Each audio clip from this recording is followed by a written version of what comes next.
Hi, my name is Jen and welcome to the book Refuge. Today is one of those days where I make a video that is completely and totally just for me, and I hope you guys will support it and that you will enjoy me talking about something I'm very passionate about, and that is a book series I've been reading for 3 years now, which is the Poldark Saga by Winston Graham.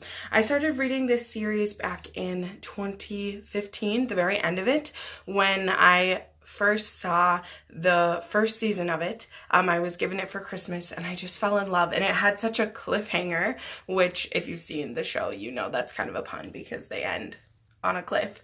And I just fell in love, and so I had to know what kept going, and I found out that Winston Graham was so wonderful as to write 12 books in this beautiful series. They're all just so amazing, and so I actually picked up the series with number 3 because that was the next book that took place after the first season, where there's kind of a cliffhanger. So I started with book 3, but I listened to it on audio. So actually so 10 of these I all listened to on audio, and I loved them so much. The Audible actor, his voice actor, his name is Oliver J. Hembra, and he reads the entire series. He's so amazing. I think of Ross's voice sounding like that now. I imagine him the way that Oliver expresses him, and I love the entire series. So I'm going to do just a quick little PSA with I have 3 reasons why I think you should read this series, and I hope you enjoy it. Again, this video is totally for me because this series, I have enjoyed it so much. It goes beyond what I love for the TV show now, because you get to spend a total of 35 years with these characters, and for me, that was spent over 3 years, and I love them all so much, and I saw them grow, and just, it was so amazing. So I'm going to get into the 3 reasons why I think you should read Poldark. Granted, this is really towards you if you like historical fiction, historical romance, or if you like stories where you get to spend a lot of time with the characters. Like, I do compare this with Outlander in some ways. The passion of the love story isn't quite the same. It's more about a community, and you're living 35 years with this community and their ups and downs, and there is so many different things that happen. But for that case, I kind of pointed towards Outlander because those also take over a long period of time. And people also compare those 2 TV shows. To me, they're very different, but I enjoy them quite equally. Outlander edges it out just a little bit much because I'm all about Jamie. But yeah, so let me get into this. The first reason that I think you need to read Poldark is the characters involved. Ross, the way this series starts out is Ross is just coming back from the colonies where he was on the side of the British fighting in the American Revolution. He was kind of forced into service because it was either join the army or get arrested because he was doing some things he shouldn't have been doing, and so he chose to fight instead. He became a captain while he was over there. He also got an injury on his face. He's known for his dashing scar that he has on his face, and he comes home after his father Joshua has just died.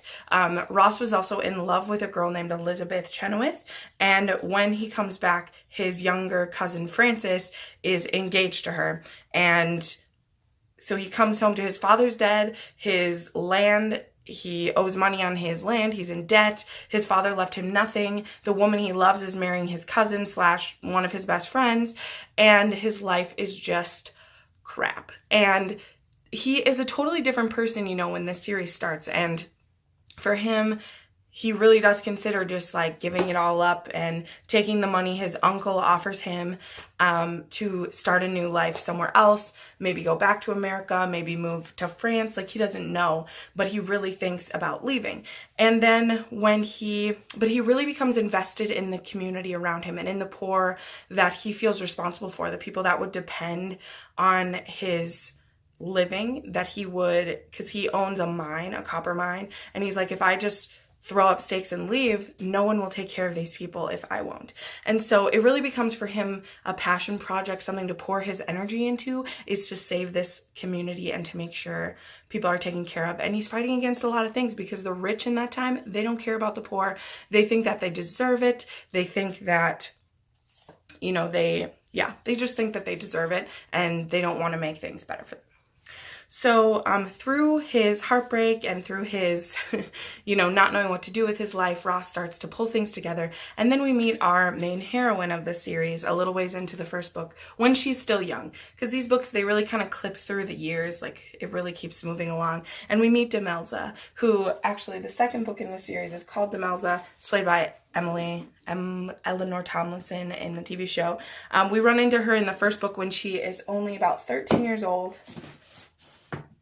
And she becomes a scullery maid and then a confidant to Ross as she grows up.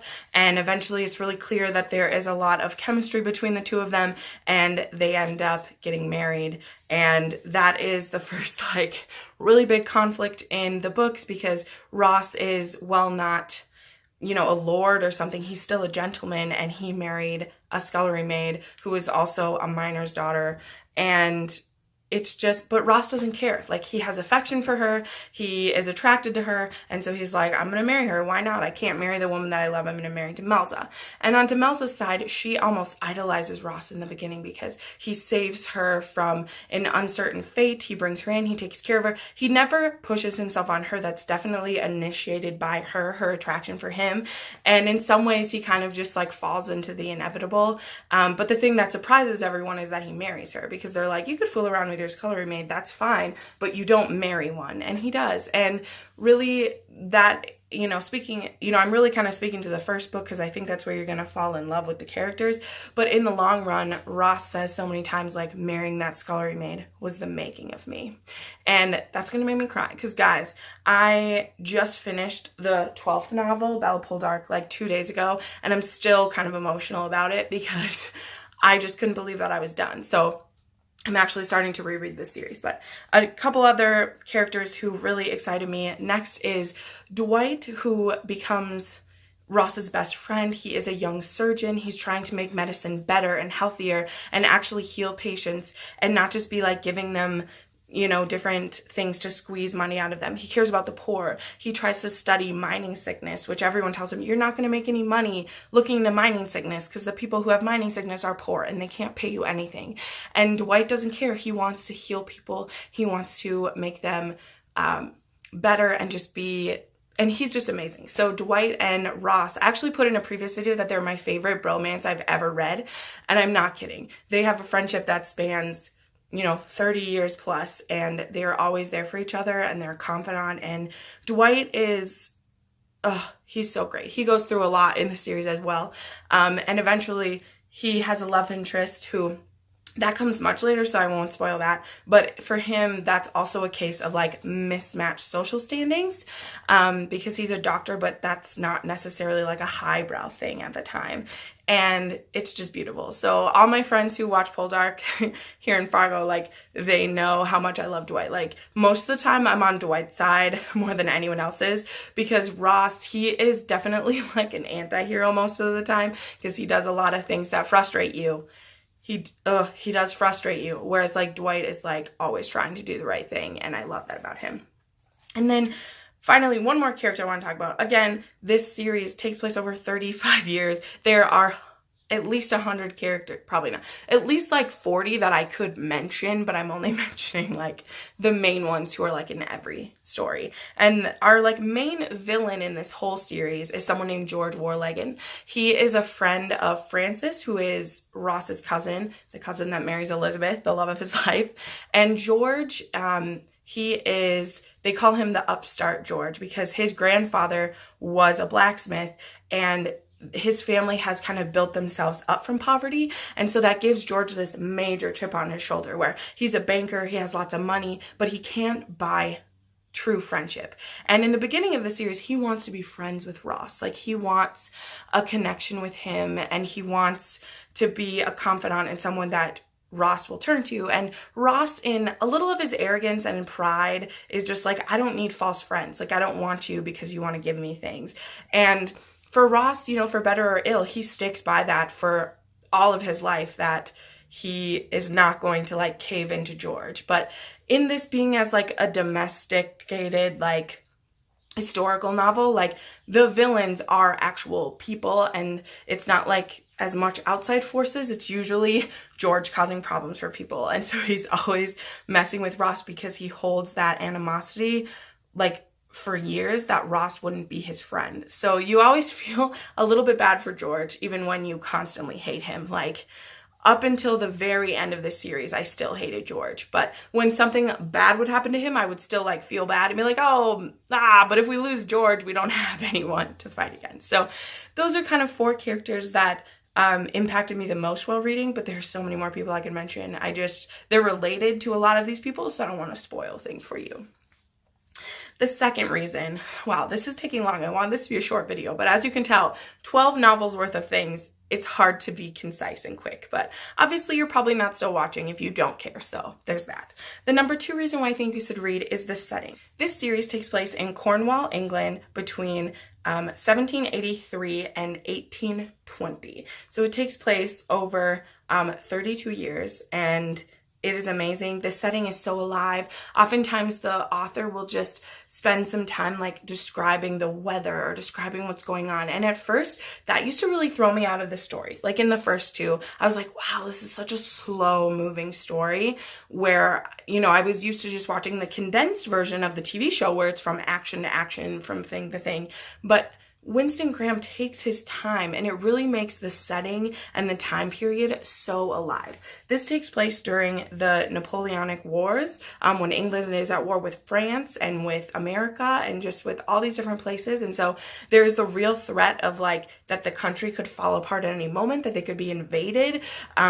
Few characters in our story go to war at different times, and bad things happen there. Like there's the 11th novel is called The Twisted Sword, and that has the Battle of Waterloo in it. And I, not knowing a lot about the Battle of Waterloo, was just torn apart by the carnage and by the horrible things that happened there. And the setting and the times just really were brought to life, because sometimes the author will skip in. It's also when King George III is going completely crazy and the Prince Regent is running a lot of things and the government doesn't like how he's doing things. So there's a lot of politics as well. But Winston Graham sticks to the truth for like everything, and it's kind of it's amazing. It's so good. So if you're a historical buff, these novels are amazing. So then the final reason is just, there are such full lives, thrilling plots, deep connections you form with these characters. Like, that is why when I finished it, it's not that it had a sad ending. I just wept because I was done. Like, I cried when I got to the last sentence, because the last sentence is so beautiful and just fully sums up the entire series. And so I know it's a lot to take on, and, you know, but if people can read the Game of Thrones series or Outlander or Harry Potter or whatever, if you can get through a long, you know, historical political drama like that, you can enjoy Poldark. I have had such a wonderful time listening to these. I'm now going through them again, like I said, because for 3 years I've always had a Poldark audiobook going on my Audible account, and I just can't let it end. I'm going to start it again, and I'm so excited. So I just wanted to share a little bit about my heart, because I didn't make individual book reviews for any of these books because I didn't think enough people would be interested. But now that I finished it, I just had to make a video sharing why I love it so much and why I think you should give it a try if this interests you. And just, yeah, I just had to plug it. And what's the point of having a booktube channel if I can't talk about the books that I really love and not worry about if it's going to get enough views or if people are going to be interested? But I would love to hear if you are interested in Poldark, whether you're watching the TV show or you've read any of these books. I would love to talk to you about them. Try to keep a non-spoiler in the comments, but if you would like to DM me on Twitter, I'm at the Book Refuge. I would love to hear your thoughts and talk more about it. So thank you so much for joining me today while I talk about some of my favorite books that I've ever read. And I hope that you will give it a try. And yeah, I can't wait to talk more books with you in the future. Have a great day, friends. Bye.